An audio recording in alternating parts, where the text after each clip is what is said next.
हिंदी साहित्य पाठ 4 न्याय शक्ति। ये एक काम की है, प्ले है।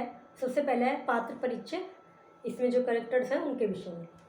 राजा चतुरसेन वैशाली के महाराज। प्रौढ़ है ये वर्ड, प्रौढ़ माने अधिक उम्र वाले, प्रौढ़ लेकिन यशस्वी तेजस्वी। उम्र अधिक है लेकिन फिर भी उनका यश है, तेजस्वी है वो। रानी कलावती राजा चतुरसेन की पत्नी, धार्मिक तथा सौंदर्यमयी, सौंदर्यमयी सुंदर है मतलब। कल्याणी वैशाली की एक विधवा स्त्री। मंत्री राजा चतुरसेन के दरबार का प्रधान, जो मंत्री होते हैं राजा के, जौहरी ज्वेलर्स जो होते हैं। साधु, साधु तो पता ही है आपको, एक वैरागी, आयु 45 वर्ष। प्रहरी, दासिया तथा सैनिक आदि, ये सब भी इसमें है।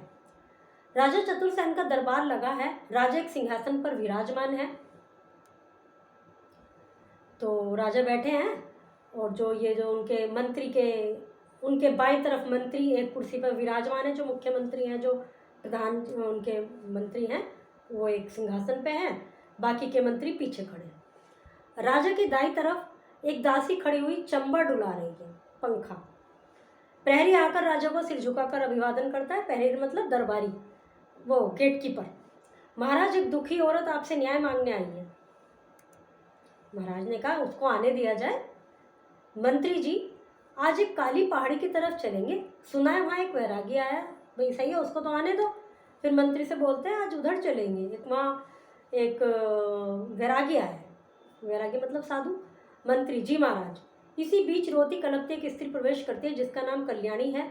कल्याणी, दुहाई है महाराज, मेरा सब कुछ लूट गया, मेरे साथ न्याय करें। राजा, धीरज रखो देवी, तुम निर्भीक मतलब निडर होकर सब कुछ बताओ, बिल्कुल न्याय करेंगे। कल्याणी रोते हुए, मैंने अपनी पुत्री के लिए कुछ जेवरात रखे थे, जेवर वगैरह, जेवरात। महाराज, उन्हें 2 गुना करने के लालच देकर काली पहाड़ी वाले साधु ने हड़प लिया। मतलब एक काली पहाड़ी पे एक साधु आए हैं, वैरागी जिसकी अभी बात चल रही थी, उन्होंने हड़प लिया। कह दिया तुम्हें दुगने हो जाएंगे तुम्हारे, मुझे दे दो, मैं पूजा पाठ से दुगने कर दूंगा। और मैं तो कहीं की नहीं रही महाराज। राजा ने चकित होकर, क्या काली पहाड़ी वाले साधु ने ऐसा किया? फिर मंत्री जी की तरफ देखा, है भाई ऐसा हुआ?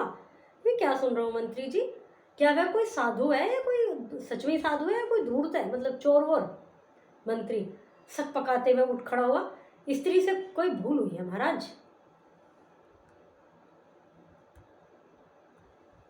वह तो बहुत पहुंचे हुए सिद्ध हैं, मतलब वो तो बहुत बड़े मंत्री वो हैं, क्या कहते हैं साधु, वो तो भविष्य ही बता देते हैं, भूत भी बता देते हैं। मंत्री, अच्छा। फिर राजा ने कहा स्त्री की तरफ देखते हुए थोड़ा डाउटफुल होके, तुमने जो कहा है क्या वह सच है?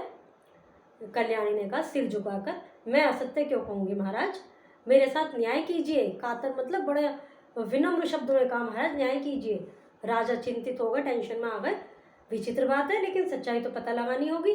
फिर मंत्री की तरफ देख के कहा, मंत्री जी सैनिकों से कहिए उस साधु को अपने दरबार में बुलाए। स्त्री से कहा, कल्याणी तुम जाओ और दोपहर बाद आना, तुम्हें न्याय मिलेगा। राजा को प्रणाम करके वो स्त्री तो चली जाती है, उसके साथ वो जो दरबारी आया था वो भी चला जाता है। राजा बेचैन होते हुए खड़े हो जाते हैं कि भाई हम तो समझ रहे थे इतने बड़े महात्मा जी आए हैं, और ये तो बड़ी गलत अलग ही बात हो गई। राजा ने आवाज़ दिया उस दरबारी को, हाँ भाई हाँ। प्रहरी जी आए, जी महाराज। राजा, इस नगर के प्रमुख जौहरी के दरबार में पेश करो, ये मेरी आज्ञा है। तो उसने कहा जो यहाँ पर ज्वेलर्स हैं, जो सोने का काम करते हैं, उन्हें बुला के लेके आओ। फिर मंत्री बोले, और सैनिकों तुम, सैनिकों की तरफ इशारा करते हुए, इस वैरागी को सम्मान पूर्वक दरबार में लाकर उपस्थित करो, जो साधु आए हैं उनको हमारे दरबार में लेके आओ। सैनिक चले जाते हैं सिर झुकाकर। राजा, मंत्री जी क्या आजकल साधु संत भी ऐसा छल करने लगे हैं? विश्वास तो नहीं होता, लेकिन यह कलयुग है और कुछ हो नहीं सकता, कुछ भी कह सकते हैं, कुछ भी हो सकता है। मंत्री, महाराज न्याय शक्ति से सब संभव है, न्याय से सत्य की विजय होती है। नेपथ्य मतलब पर्दे के पीछे से। प्रहरी की आवाज़ गूंजती है, सावधान, महारानी कलावती दरबार में पधार रही हैं। अब राजा की जो वाइफ थी वो आ गई। राजा चकित होकर, महारानी इस समय दरबार में? महारानी कलावती अपनी 2 दासियों के साथ दरबार में प्रवेश करती हैं। दासियों के हाथ में थाल हैं जिनमें पूजा सामग्री और फल फूल हैं। रानी के साथ दासियां भी आती हैं। महारानी, महाराज की जय हो, मैं महाराज से अनुमति लेना आई हूँ। तो राजा ने कहा, कहाँ के लिए अनुमति लेना आई हो, किधर प्रस्थान है? प्रस्थान मतलब जारी हो। तो महारानी ने कहा मैं जो वो काले पहाड़ पे जो काली पहाड़ी पर जो वैरागी हैं उनके दर्शन के लिए जा रही हूँ, बता दीजिए, आपसे पूछने आई हूँ। राजा ने कहा पर क्यों, मैंने तो उन्हें दरबार में पेश करवाया, वो तो यहीं आ रहे हैं। महारानी ने कहा यह आपने क्या किया, साधु संतों के दर्शन तो खुद चलकर करने चाहिए, उन्हें ऐसे थोड़ी बुलवाना चाहिए।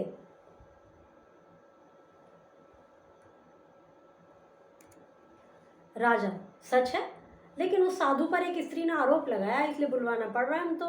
भैया बात तो तुम सही कह रही हो, साधु जो ऐसे बड़े बड़े महात्मा उनके पास तो खुद ही जाना चाहिए, पर एक लेडी ने उनके ऊपर चोरी का इल्जाम लगाया है।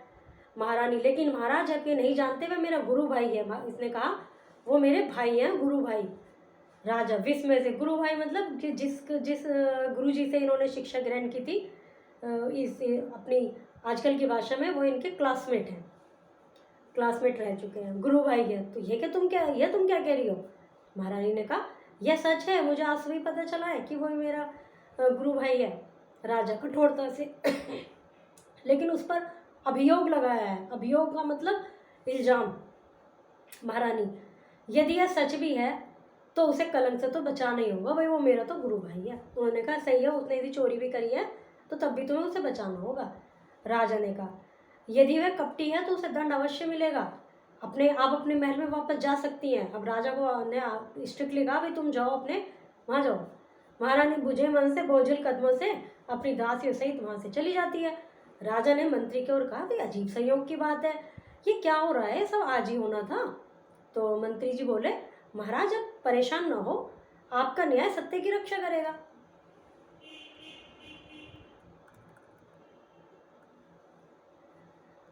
फिर राजा ने मंत्री की ओर देखकर फिर मंत्री ने कहा अच्छा ये भी हो गया। फिर प्रहरी जो गेट कीपर थे वो आए, महाराज जी जोहरी बता रहे हैं। जोहरी मतलब ज्वेलर्स।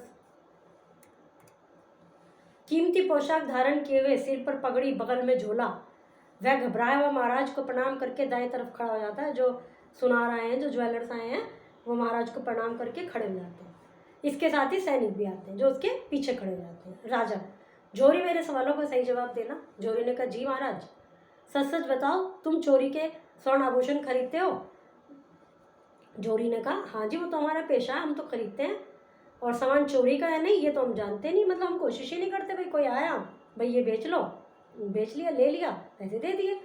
राजा ने कहा धिक्कार है मुझ पर, मेरे राज्य में ऐसे जोहरी रहते हैं। जोहरी ने कहा महाराज मैं क्षमा चाहता हूँ। राजा ने पूछा क्या अब तुम यह भी स्वीकार नहीं करोगे काली पहाड़ी वाले वैरागी से तुम्हारा कोई संबंध है।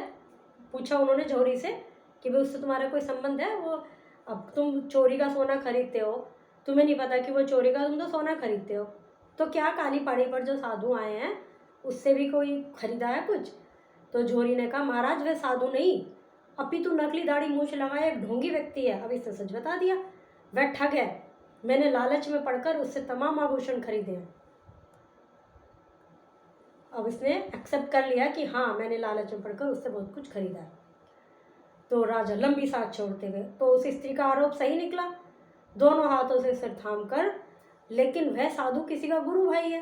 तो इन्हें टेंशन हो गई, अब क्या करूं, उसका कहना नहीं मानूंगा तो इनकी वाइफ नाराज हो जाएगी, अब न्याय तो इन्हें करना ही है।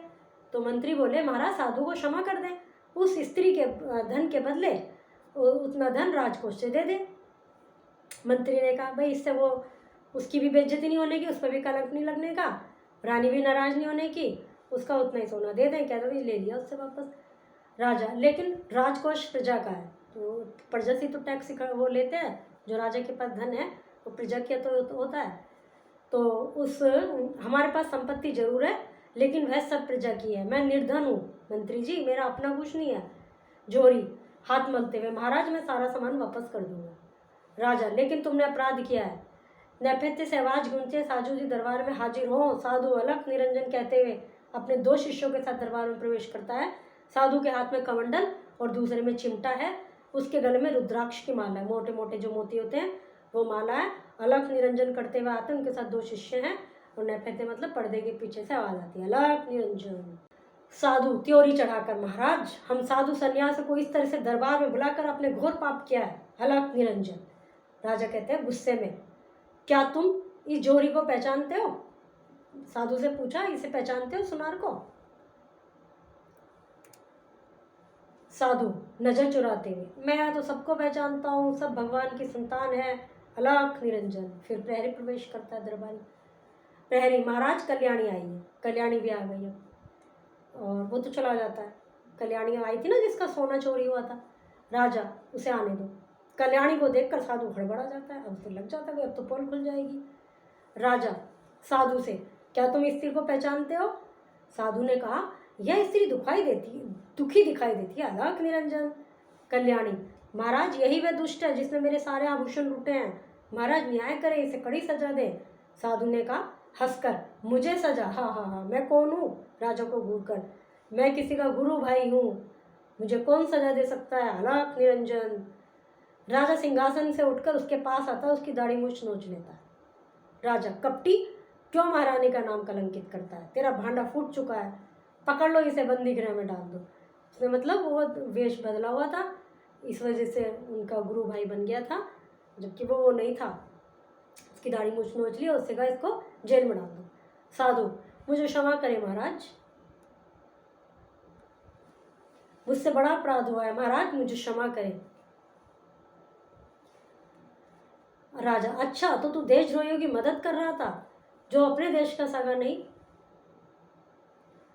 जो अपने देश का सगा नहीं वह किसका सगा होगा? तूने तो अपना धर्म भी छोड़ दिया, तू सबसे बड़ा अपराधी है।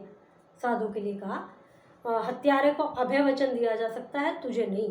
किसी ने किसी का हत्यारा मतलब जिसने मर्डर किया हो उसको अभय वचन, उसको छोड़ सकता हूँ पर तुझे नहीं छोड़ सकता। इसे, इसके शिष्य को, जौहरी को, सबको ले जाकर जेल में डाल दो। कल्याणी हाथ फैलाकर, महाराज की जय हो, मुझे न्याय मिल गया। राजा, हाँ तुम्हें न्याय मिल गया, पर तुम्हारी पुत्री का विवाह शेष है, तुम्हें राजकोष से धन मिलेगा, आखिर राजकोष प्रजा का ही है। तुमने अपरोक्ष रूप से एक ढोंगी और देशद्रोही को पकड़वाने में मदद की है, हम तुम्हारे आभारी हैं कल्याणी। एक तरह से तुमने इसको पकड़वाया धूर्त आदमी को, तो हम तुम्हारे आभारी हैं। महाराज की जय हो, कल्याणी की जय हो, पर्दा गिर जाता है। एक्सरसाइजेज हैं, व्याकरण देख लेते हैं।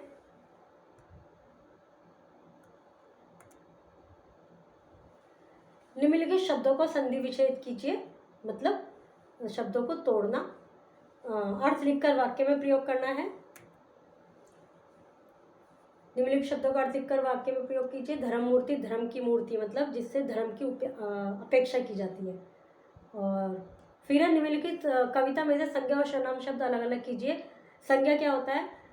नाउन, जो कि किसी व्यक्ति, वस्तु, स्थान के नाम को कहते हैं, और सर्वनाम जो संज्ञा की जगह प्रयोग किए जाते हैं। जैसे सूर्य हमने भी नहीं देखा सुबह से, सूर्य संज्ञा, हमने प्रनाउन, सर्वनाम, सुबह संज्ञा। क्या करोगे सूर्य का, क्या देखना है, तो सूर्य फिर संज्ञा है। इस तरह से इसमें संज्ञा और सर्वनाम छाटने हैं,